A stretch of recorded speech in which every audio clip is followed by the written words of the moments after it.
আসসালামু আলাইকুম ওয়া রাহমাতুল্লাহি ওয়া বারাকাতুহু। আলহামদুলিল্লাহি রাব্বিল আলামিন ওয়াসসালাতু ওয়াসসালামু আলা নাবিয়িনা মুহাম্মদ ওয়া আলা আলিহি ওয়া সাহবিহি আজমাইন, আম্মা বাদ। আমরা সর্বপ্রথমে আল্লাহ রাব্বুল আলামিনের শুকর আদায় করছি যে মহান আল্লাহ তাআলা আমাদের সব কিছুর মালিক, সকল প্রশংসার মালিক, যার প্রশংসা জ্ঞাপন করে বর্ণনা করে আমরা কোনোদিন শেষ করতে পারবো না। সে মহান আল্লাহ তাআলার শেখানো ভাষায় আমরা তবুও বলছি আলহামদুলিল্লাহ। অতঃপর সালাত এবং সালাম পড়ি আমাদের রাসূলের উপর, যাকে পেয়ে আমরা ধন্য হয়েছি। আমরা আমাদের রবের পথ চিনতে পেরেছি।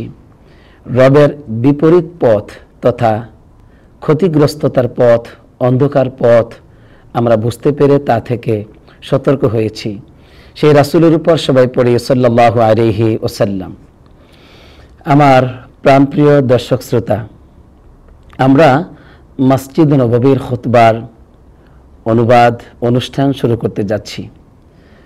আজকের খতিব হচ্ছেন ফজিলাতুল শেখ আহমদ বিন তালেব হাফিজাহুল্লাহ।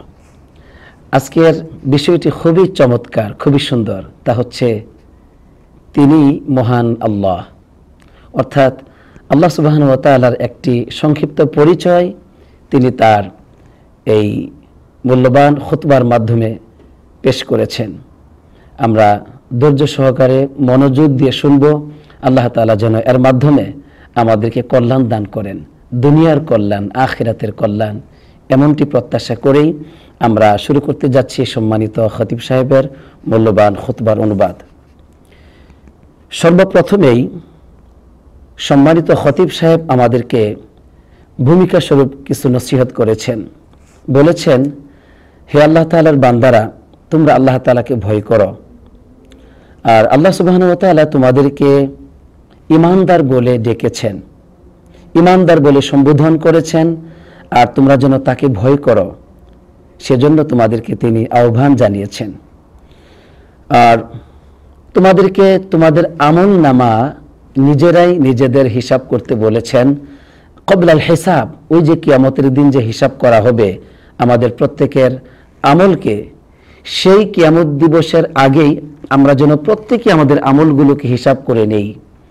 আর তিনি আরো বলছেন যে তোমাদেরকে আল্লাহ রাব্বুল আলামিন দৃষ্টি করতে বলছেন যে তোমরা সেই কিয়ামত দিবসের জন্য, আগামী কালকের জন্য, তথা ওই যে আমাদের একটা দিন আসবে আখিরাত, কিয়ামত দিবস, সেই দিনের জন্য তোমরা আজকে কি অগ্রিম প্রেরণ করেছ সেই ব্যাপারে তোমরা যেন তাকাও, একটু চিন্তা করো। সেই কথাও আল্লাহ তাআলা তোমাদেরকে বলেছেন। আল্লাহ রাব্বুল আলামিন তোমাদেরকে সতর্ক করেছেন যেন তোমরা তাকে ভুলে না যাও। তাকে ভোলার যে ক্ষতি, তাকে ভুলে গেলে যে বান্দারা ধ্বংস হয়ে যায়, ক্ষতিগ্রস্ত হয়ে যায়, ক্ষতির যে ব্যথা, যে দুঃখ যন্ত্রণা, সেই ব্যাপারেও কিন্তু তোমাদেরকে তিনি সতর্ক করেছেন। এবং তোমাদেরকে তিনি জানিয়েছেন যে কিয়ামতের দিবসটি কিন্তু এমন যে সবার অবস্থার ধরন কিন্তু সমান হবে না। সেদিন হবে তাফাউতুল আহওয়াল, মানুষের অবস্থা ভিন্ন ভিন্ন হবে। প্রত্যেক ব্যক্তি তার আমল অনুযায়ী সে কিয়ামতের মাঠে পুরস্কার পাবে। সেই সাথে আল্লাহ রাব্বুল আলামিন তোমাদেরকে জানিয়েছেন কোরআনুল কারীমের যে মহাপ্রভাব। এই কোরআন যদি পাহাড়ের উপর, পর্বতমালার উপর নাজিল করা হতো, তাহলে পর্বতমালা যে ভয়ে আতঙ্কিত হয়ে ফেটে পড়ত, সে বিষয়ে তোমাদেরকে আল্লাহ তাআলা জানিয়েছেন। এই যে কথাগুলো আমি বললাম, এগুলো ভূমিকা স্বরূপ। মূলত তিনি কোরআনুল কারীমের আয়াত থেকেই এই কথাগুলি এত সুন্দর করে বলেছেন। এরপরে তিনি আয়াতে কারিমা সরাসরি নিয়ে এসেছেন আমাদেরকে এই বিষয়টা স্পষ্ট করার জন্য। সূরাতুল হাসরের 18 নম্বর আয়াত থেকে নিয়ে তিনি 21 নম্বর আয়াত পর্যন্ত তেলাওয়াত করেছেন, যেখানে আল্লাহ রাব্বুল আলামিন আমাদেরকে বলছেন, ইয়া আইয়ুহাল্লাযীনা আমানুত্তাকুল্লাহা ওয়াল তানজুর নাফসুম মা কদ্দামাত লিগাদিন ওয়াত্তাকুল্লাহ ইন্নাল্লাহা খবীরুম বিমা তা'মালুন। হে ঈমানদারগণ, হে বিশ্বাসীগণ, তোমরা আল্লাহ রাব্বুল আলামিনকে ভয় করো। আর প্রতিটি মানুষের উচিত, প্রতিটি আত্মার উচিত যে আগামী কালকের জন্য সে কি আজ অগ্রিম প্রেরণ করছে সেই ব্যাপারে লক্ষ্য রাখা, দৃষ্টি রাখা। ওয়াত্তাকুল্লাহ, তোমরা আল্লাহ রাব্বুল আলামিনকে ভয় করো, কারণ ইন্নাল্লাহা খাবীরুম বিমা তা'মালুন, তোমরা যা কিছু করো তোমাদের কর্ম সম্পর্কে আল্লাহ রাব্বুল আলামিন কিন্তু গভীরভাবে তিনি জানেন। সুবহানাল্লাহ, আমাদের কর্ম প্রকাশ্যে অপ্রকাশ্যে সব আল্লাহ রাব্বুল আলামিন জানেন। এরপর আল্লাহ রাব্বুল আলামিন আমাদেরকে সতর্ক করছেন আমরা যেন তাকে কোন অবস্থাতে জীবনে ভুলে না যাই, কারণ তাকে ভুলে গেলে আমরা ধ্বংস হয়ে যাব। তিনি যে আমাদের রব, তিনি যে আমাদের পালনকর্তা, তিনি যে আমাদের সাহায্যকারী, তাকে ভুলে গেলে আমরা ধ্বংস হয়ে যাব। এই মর্মে আল্লাহ তাআলা আমাদেরকে সতর্ক করে বলছেন, ওয়ালা তাকুনু কাল্লাযীনা নাসুল্লাহ ফাআনসাহুম আনফুসাহুম, তোমরা কিন্তু তাদের মতো হবে না যারা আল্লাহ রাব্বুল আলামিনকে ভুলে গিয়েছিল, অতঃপর আল্লাহ তাআলাই তাদেরকে আবার নিজেদেরকে ভুলে দিয়েছেন। এর মানে যখন তার আল্লাহ তাআলাকে ভুলে গেল, আল্লাহ স্মরণ থেকে তার উদাসীন হয়ে গেল, আল্লাহ তাআলাকে স্মরণ না করে তারা দুনিয়ার পিছনে ছোটাছুটি করলো, তখন আল্লাহ তাআলা তাদের নিজেদেরকে ভুলিয়ে দিয়েছেন। এর মানে তখন তারা নিজেদের কল্যাণ করতে, তাদের কি কল্যাণ দুনিয়াতে আখিরাতে, সেটা কিন্তু তখন আর তারা জানতে পারে না, ভুলে গিয়েছিল। নাউজুবিল্লাহ। এজন্য আল্লাহ তাআলা বলছেন, উলাইকা হুমুল ফাসিকুন, যারা তাদের রবকে ভুলে গিয়েছিল তারা কিন্তু ফাসিক, তারা পাপিষ্ট। নাউজুবিল্লাহ। এরপর আল্লাহ রাব্বুল আলামিন আমাদেরকে বলছেন যে কিয়ামতের দিন মানুষের অবস্থা কিন্তু সবার এক হবে না, একদল ক্ষতিগ্রস্ত হবে আর একদল মহা সফলকামী হবে। সুবহানাল্লাহ। আল্লাহ রাব্বুল আলামিন বলছেন, লা ইয়াস্তাওয়ি আসহাবুন নারি ওয়া আসহাবুল জান্নাহ, জান্নাতের অধিবাসী এবং জাহান্নামের অধিবাসী এই দুই দল কিন্তু সমান হবে না। আসহাবুল জান্নাতি হুমুল ফাইজুন, আর জান্নাতের অধিবাসীগণ তারা কিন্তু হবে সফলকামী। সুবহানাল্লাহ। আমরা দোয়া করে নি এখনই, হে আল্লাহ আমাদেরকে তুমি ওই জান্নাতীদের সাথে রাখিও, জান্নাতের অধিবাসীদের অন্তর্ভুক্ত তুমি আমাদেরকে করে নাও তোমার রহমতের উসিলায়, আমিন। এরপর আল্লাহ রাব্বুল আলামিন কোরআনুল কারীমের প্রভাব সম্পর্কে বলছেন যে এই যে কোরআন, লাউ আনজালনা হাযাল কুরআনা আলা জাবালিন লারাআইতাহু খাশিয়াম মুতাসাদ্দিয়াম লারাআইতাহু খাশিআন মুতাসাদ্দিয়াম মিন খাশিয়াতিল্লাহ। সুবহানাল্লাহ। যদি এই কোরআনকে আমি আল্লাহ রাব্বুল আলামিন অবতীর্ণ করতাম পাহাড়ের উপর, পর্বতমালার উপর, তাহলে তুমি দেখতে পেতে এই কোরআন খাশিআন, বিনয়ী হয়ে যেত আল্লাহর সামনে, মুতাসাদ্দিআম মিন খাশিয়াতিল্লাহ, আল্লাহর ভয়ে সে বিদীর্ণ হয়ে যেত, সে ফেটে পড়তো। সুবহানাল্লাহ। কারণ কোরআনের ভিতরে কি আছে? আল্লাহর সম্মান মর্যাদার কথা এখানে বর্ণিত হয়েছে, আল্লাহর ক্ষমতার কথা, তিনি যে কত মহান, তিনি যে কত বড়, তার সম্মান যে কত বড়, এগুলো তো আমরা আসলে জানি না। এই জন্য আল্লাহ বলছেন এই কোরআনকে পাহাড়ের উপর নাজিল করলেও পাহাড় ভয় পেত আল্লাহ তাআলাকে, পাহাড় ফেটে পড়তো, বিদীর্ণ হয়ে যেত, দ্বিখণ্ডিত হয়ে যেত পাহাড়। সুবহানাল্লাহ। আমার বন্ধুগণ, এভাবে সম্মানিত খতিব সাহেব তিনি আমাদেরকে, আল্লাহ তাআলা যে আমাদেরকে নসিহত করেছেন, মূল্যবান নসিহত, এগুলো এভাবে তিনি তার নিজস্ব ভাষায় এবং কোরআনুল কারীমের ভাষায় আমাদেরকে নসিহত করেছেন। আমরা যেন এই নসিহতগুলোর উপর আমল করতে পারি, আল্লাহ তাআলা সেই তৌফিক দান করুক, আমিন। কি শুনেছি আমরা যেন আল্লাহকে ভয় করতে পারি, আমরা যেন আমাদের নিজেদের হিসাব করতে পারি মৃত্যুর আগেই, আমরা যেন এ কোরআনকে শ্রদ্ধা করতে পারি, আমরা যেন কখনো আল্লাহকে ভুলে না যাই। এই কথাগুলি তিনি বলেছেন। আলহামদুলিল্লাহ। এবার আল্লাহ তাআলার পরিচয় তিনি সুন্দর করে দিচ্ছেন যে আল্লাহ সুবহানাহু ওয়া তাআলা তো হচ্ছেন সেই সত্তা, যেই সত্তাকে আমাদের হৃদয় ভালোবাসে, যেই সত্তাকে আমাদের হৃদয় শ্রদ্ধা করে, ভক্তি করে, যার সামনে আমাদের মাথা নত হয়, যেই সত্তাকে আমাদের হৃদয় ভয় করে, তার কাছেই সকল স্বপ্নকে ব্যক্ত করে, প্রত্যাশা তার কাছেই করে। সুবহানাল্লাহ। আল্লাহ রাব্বুল আলামিন তো ওই সত্তা যিনি হচ্ছেন হক, চিরন্তন সত্য, আর তিনি ব্যতীত সবকিছু হচ্ছে বাতিল, জাহিক, মিথ্যা, এগুলো হচ্ছে নশ্বর এবং এগুলো সব হচ্ছে বাতিল, কোনো মূল্য নেই এগুলোর আল্লাহ ব্যতীত।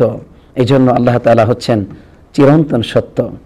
আর আল্লাহ রাব্বুল আলামিন তো ওই সত্তা যিনি ব্যতীত আর আমাদের আর কোনো সত্য ইলাহ নেই, আর সত্য কোনো মাবুদ নেই, তিনি একমাত্র সত্য ইলাহ, সত্য মাবুদ, আমরা তারই গোলাম। আলহামদুলিল্লাহ। আল্লাহ রাব্বুল আলামিন তিনি এমন একজন সত্তা, যেই সত্তাকে কোনো দৃষ্টিশক্তি আয়ত্ত করতে পারবে না। কোনো মানব চিন্তা তাকে, তার যে ক্ষমতা এবং তার যে গুণাগুণ, কোনো কিছুই কোনো মানব চিন্তা আয়ত্ত করতে পারবে না।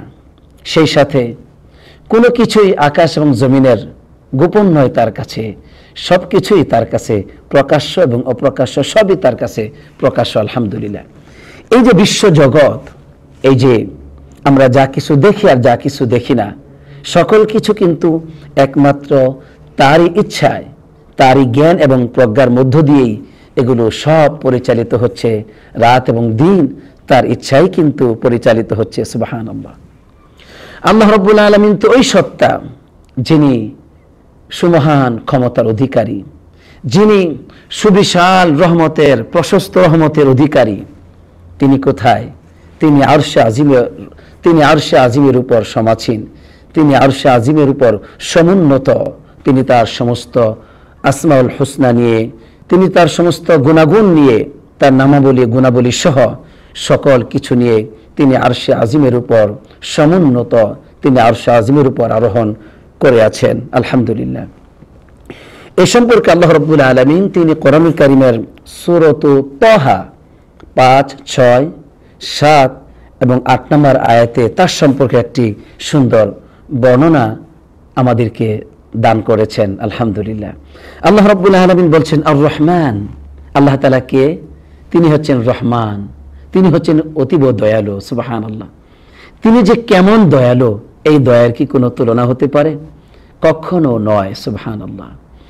আর রহমান আলাল আরশি ইস্তাওয়া, তিনি হচ্ছেন আরশে আজিমের উপরে। আরশ কোথায়? সেই 7 আকাশের উপরে হচ্ছে পানি, পানির উপরে আরশ।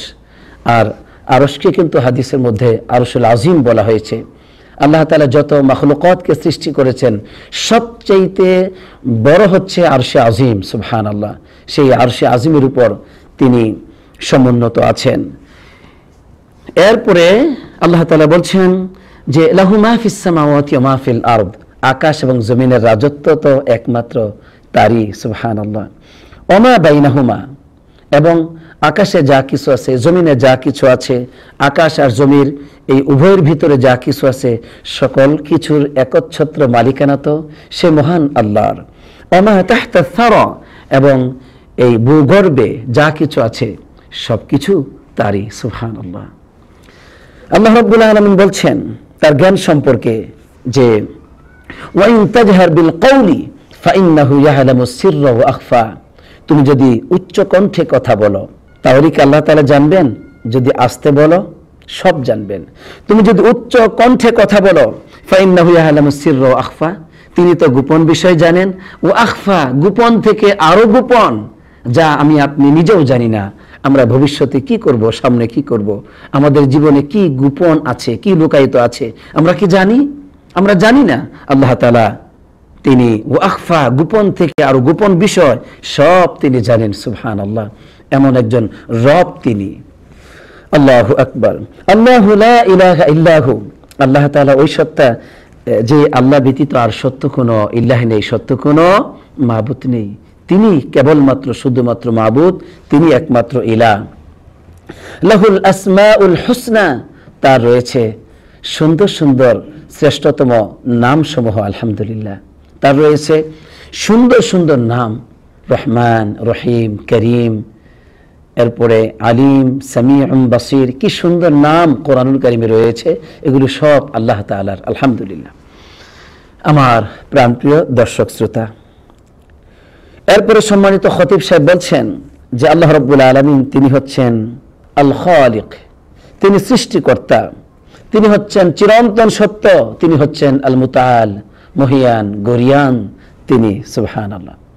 তিনি এমন একজন সত্তা যে ভীত সন্ত্রস্তদের আশ্রয়স্থল হচ্ছেন তিনি। নিরাপত্তাপূর্ণ স্থান তার কাছে রয়েছে, এবং তিনি হচ্ছেন যারা বঞ্চিত তাদের আশ্রয়স্থল। আলহামদুলিল্লাহ। পৃথিবীতে, আখিরাতে, দুনিয়াতে কোনো নিরাপত্তা নেই, কোনো আশ্রয় নেই, একমাত্র তার নিরাপত্তা এবং আশ্রয় ব্যতীত। আল্লাহু আকবার। তিনি এমন একজন সত্তা, সকল কার্য তিনি তার জ্ঞান দ্বারা এবং তার নির্দেশেই পরিচালনা করছেন। গোপন বিষয়গুলো, প্রকাশ্য বিষয়গুলো তিনি পরিচালক। আলহামদুলিল্লাহ, তিনি তার ক্ষমতা নিয়ে তিনি তার বান্দাদের উপর তিনি মহা সম্মান মর্যাদার অধিকারী হয়ে আছেন। তিনি বিজয়, তিনি সমস্ত নিয়ামত বান্দাদেরকে দান করে থাকেন। আলহামদুলিল্লাহ, আমাদের রব এমন একজন রব যার চাইতে কোনো সম্মানের বস্তু আর কোনো কিছুই হতে পারে না।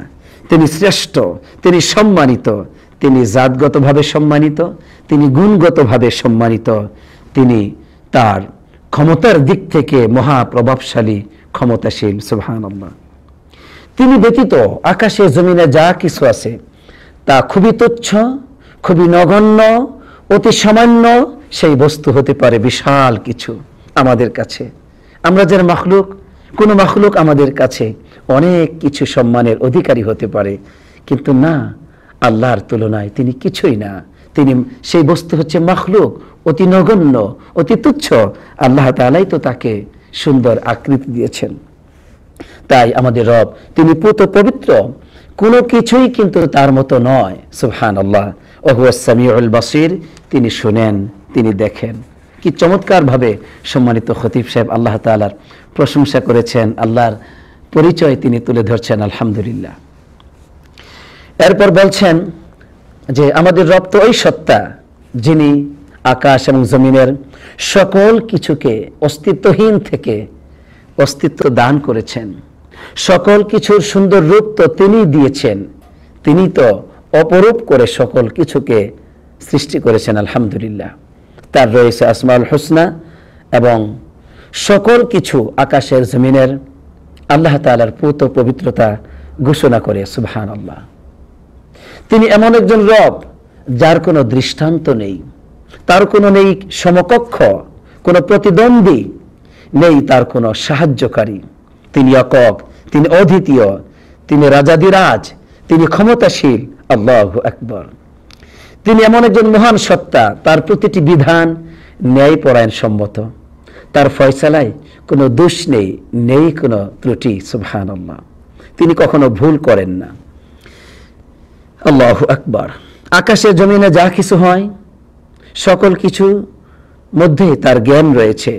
তিনি হাকিম, তিনি অবগত আছেন, তিনি মহাজ্ঞানী। আলহামদুলিল্লাহ, এরপরে সম্মানিত খতিব সাহেব কোরআনুল কারীমের সূরাতুল হাশরের 22 এবং 23 ও 24 নম্বর আয়াত, এই তিনটা আয়াত তেলাওয়াত করেছেন, যেখানে আল্লাহ তাআলা তিনি নিজেই তার প্রশংসার একটি সুন্দর বর্ণনা আমাদের কাছে তুলে ধরেছেন, যা শুনলে পরে আমরা উপকৃত হব। আলহামদুলিল্লাহ, আল্লাহ রাব্বুল আলামিন তার পরিচয় দিচ্ছেন, হুয়াল্লাহুল্লাযী লা ইলাহা ইল্লাহু, তিনি তো এই আল্লাহ, অর্থাৎ আল্লাহ তাআলা তো ওই সত্তা যিনি ব্যতীত আর কোনো সত্য ইলাহ নেই।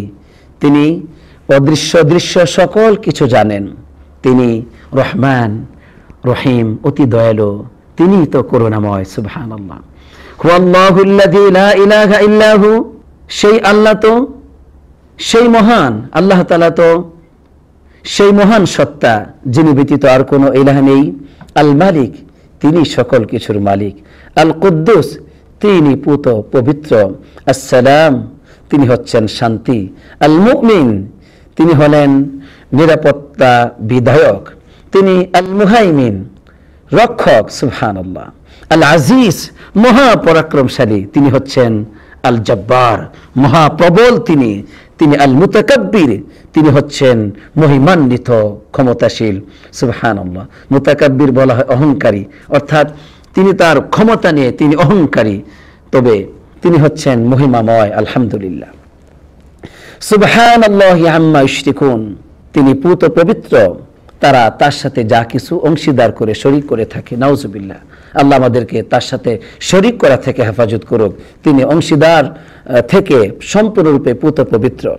হুয়াল্লাহুল খালিকুল বারিউল মুসাউবিরু লাহুল আসমাউল হুসনা, তিনি হচ্ছেন আল্লাহ আল খালিক, সৃষ্টিকর্তা। আল বারি, তিনি উদ্ভাবক। সুবহানাল্লাহ, আল মুসাউবির, তিনি হচ্ছেন রূপদাতা। লাহুল আসমাউল হুসনা, তার রয়েছে সুন্দর সুন্দর নামসমূহ, শ্রেষ্ঠ নামসমূহ। ইউসাব্বিহু লাহু মা ফিস সামাওয়াতি ওয়াল আরদ, আকাশে জমিনে যা কিছু আছে সকল কিছুই তার পবিত্রতা, গুণগান, গুণকীর্তন বর্ণনা করে। ওহুল আজিজুল হাকিম, তিনি হচ্ছেন মহা পরাক্রমশালী, প্রজ্ঞাময়, তিনি মহাজ্ঞানী। আলহামদুলিল্লাহ। এতক্ষণ আমরা শুনলাম আল্লাহ তাআলার পরিচয়, তিনি সেই মহান আল্লাহ। আলহামদুলিল্লাহ।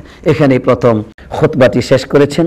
দ্বিতীয় খুতবায় তিনি দুটো বাক্যেই তার দ্বিতীয় খুতবা শেষ করেছেন, এরপরে তিনি লম্বা দোয়া করেছেন। দ্বিতীয় খুতবায় তিনি বলছেন যে ফাত্তাকুল্লাহ ইবাদাল্লাহ ফাইন্না খায়রাজ যাদিত তাকওয়া, হে আল্লাহর বান্দারা, তোমরা আল্লাহ তাআলাকে ভয় করো, কারণ আল্লাহকে ভয় করা এটাই হচ্ছে সবচাইতে শ্রেষ্ঠতম পাথেয়। সুবহানাল্লাহ। অর্থাৎ দুনিয়ার জন্য, আখিরাতের জন্য, দুনিয়া ও আখিরাতের সফলতার জন্য শ্রেষ্ঠতম পাথেয় হচ্ছে আল্লাহর ভয়, যা আমাদের কাছে এটা খুব কম, এজন্য আমাদের জীবনে সফলতাও কম। এরপরে বলছেন তোমরা ইসলামকে শক্তভাবে আঁকড়ে ধরো। সুবহানাল্লাহ। এই ইসলামকে যদি আমরা আমাদের জীবনে শক্তভাবে আঁকড়ে ধরতে পারি, আমল করতে পারি, ইসলামের আদেশগুলো, নিষেধগুলো আমাদের জীবনে যদি বাস্তবায়ন করতে পারি, তাহলে এটাই হচ্ছে তাকওয়ার শ্রেষ্ঠতম পথ। আলহামদুলিল্লাহ। এখানেই তিনি দ্বিতীয় খুতবাটিও শেষ করেছেন। আমার প্রাণপ্রিয় ও সম্মানিত দর্শক শ্রোতা, আমরা আজকে যে জানতে পারলাম যে আল্লাহ তাআলা সেই মহান আল্লাহ, আল্লাহ তাআলার একটা পরিচয় আমরা জেনেছি, আমরা যেন এর উপর আমল করতে পেরেছি, আমরা যেন এর উপর আমল করতে পারি, সেই তৌফিক আল্লাহ তাআলা আমাদেরকে দান করুক। আমিন। আমরা কি জেনেছি? আমরা জেনেছি আল্লাহ তাআলা আমাদেরকে ভয় করতে বলেছেন তাকে, আল্লাহ তাআলা আমাদেরকে নিষেধ করেছেন আমরা যেন আল্লাহকে ভুলে না যাই। আমাদেরকে আল্লাহ রাব্বুল আলামিন জানিয়েছেন আমরা যেন আগামী কালকের জন্য, কিয়ামত দিবসের জন্য প্রতিদিন আমরা তাকাই, কিছু না কিছু আমরা যেন অগ্রিম আল্লাহর কাছে পেশ করি, আমরা প্রেরণ করি আমাদের জন্য। কেননা আল্লাহ তাআলা সবই জানেন, সকল কিছুর প্রতিদান আল্লাহ তাআলা আমাদেরকে আখিরাতে দান করবেন। আমরা জেনেছি আমাদের রব তিনি অত্যন্ত দয়ালু, তিনি আকাশ এবং জমিনের একমাত্র মালিক, সৃষ্টিকর্তা, পরিচালক। আমরা জেনেছি তিনি আমাদের জন্য সাহায্যকারী। আলহামদুলিল্লাহ। এভাবে করে আমরা আল্লাহ তাআলার পরিচয় জানতে পেরেছি, যা কিছু শুনেছি এর উপর আমাদের সবাইকে জীবন গঠন করার তৌফিক দান করুক। আমিন। আসসালাতু ওয়াসসালামু আলা নবিয়িনা মুহাম্মদ ওয়া আলা আলিহি ওয়া সাহবিহি আজমাইন।